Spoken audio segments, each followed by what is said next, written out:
A Democratic Senate majority is going to give Joe Biden the opportunity, possibly, to make good on his campaign pledge to cancel at least some student debt. The legislation, if passed, would forgive up to $10,000 in debt for people who make less than $125,000 a year. And as our next guest notes, seniors, the fastest growing group of student debt holders in the country, they were forced to use Social Security checks at times to make student loan payments in 2016. Host of the Bad Faith podcast, Briahna Joy Gray, joins us now to talk about all of this. Great to see you, Bri. Good to see you, Briahna. Always a pleasure. So just lay out the landscape here. What are you advocating for, and what are your hopes in terms of what Biden might actually do? Yeah. I think that voters should be really clear about the fact that Joe Biden could unilaterally cancel all federal student debt if he wanted to right now. But what is happening is that he's holding out $10,000 of cancellation for people earning under $125,000 a year, as though it's this enormous progressive boon. Remember, Bernie Sanders' plan, which was enormously popular, was to cancel all student debt. And even Elizabeth Warren's plan was to cancel $50,000 of student debt, something she's still pushing for along with Chuck Schumer. So why is it that Joe Biden would draw this line in the sand? Well, he was asked fairly recently, why not cancel all student debt? And he seemed to think that he didn't even have the authority to do so. That's patently untrue. And the question remains, why means test a program that means so much to so many when he and the Obama administration had absolutely no problem bailing out the big banks when they were in crisis? So here's what I'm curious about, Briahna. We talked a lot here about the initial student debt proposal. I know it's big within the discourse. One of the things that it would be a $1.3 trillion, I think, cancellation, which would largely disproportionately affect people who are upwardly mobile. I'm not talking about economically, but socially at least. How do you think about that in terms of your politics and about what should be done here? Yeah, so the reality is the overwhelming amount of student debt, I think over 80% of student debt, is held by people who make less than $127,000 a year, right? So we're not talking about affluent owners, debt holders rather. Look, Joe Biden said that he wasn't going to raise taxes on anyone making less than $400,000 a year, right? That's the cutoff for what is perceived to be kind of a middle-class person whose status needs to be protected. But we're talking about student debt suddenly is $125,000 a year.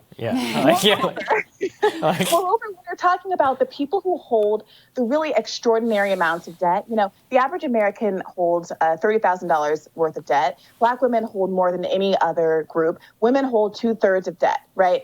But when we're talking about who has the really colossal six-figure debt, often people say, well, those are doctors and lawyers. It doesn't really matter.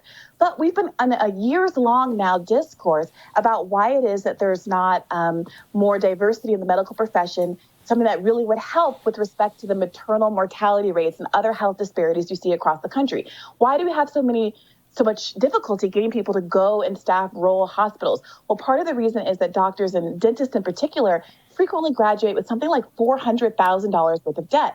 If you have $400,000 worth of debt, even if you're making a good salary at a 7 or 8% interest rate, like many of us have, what that means is that your debt can grow colossally, and you are going to choose the financial incentive and go to the big city and make as much money as you can instead of serving your community. Yeah, I think that's a really good point. Briahna, zooming out from this specific issue, so we had the conversation about force the vote, didn't happen, right, on Medicare for All, the idea that progressives could withhold their vote for Nancy Pelosi, Speaker of the House, in order to extract some significant concessions. Now they say they got some concessions. We'll see. Let's pause that discussion. So what is the next leverage point? What do you think is the next tactic that progressives should use to try to achieve ends like canceling student debt or other progressive ends, some of which, by the way, Joe Biden has pledged himself to on the campaign trail and in particular through those task forces? Yeah, what I've observed is that there is a very strong incentive right now not to ask for anything, not to challenge Joe Biden in any way, in particular following the events at the Capitol last Wednesday, right? So there is almost a desire to close ranks and really protect our Democratic members, particularly our progressive members, for reasons that I have a lot of empathy with and understand. But we shouldn't lose sight of, despite the tragedy at the Capitol, the fact that millions of Americans are enduring tragedy every single day in the context of this pandemic. We should never forget the fact that 15 million Americans have lost their employer-based health care over the course of the pandemic. We should not forget the fact that many people are only staying afloat because of student loan forbearance, and they're terrified about what's going to happen in the new year if they suddenly have to start paying $200, $500, or like me, $2,300 a month again in student loan payments. So I think that it's incumbent on us, it's incumbent on progressives and anyone else who is invested in the futures of working class people to continue to press our progressive membership, all of our members of Congress, to continue to look out for the interests of all Americans, despite the fact that they're also roiling from a pretty scary event last Wednesday.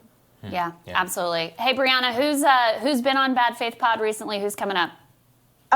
Coming up, we're having Richard Wolff, I think, on Thursday's episode. One of our favorites. Economist. Yeah, I think that'll be a lot of fun. He's a cool dude. So All right, interesting. Thank you. Great to have you, Briahna. Great to see you. It's great to see you both. Coming up, we're going to discuss Biden's pick for SEC chair with senior reporter at the Huffington Post, Zach Carter. That's when Rising returns.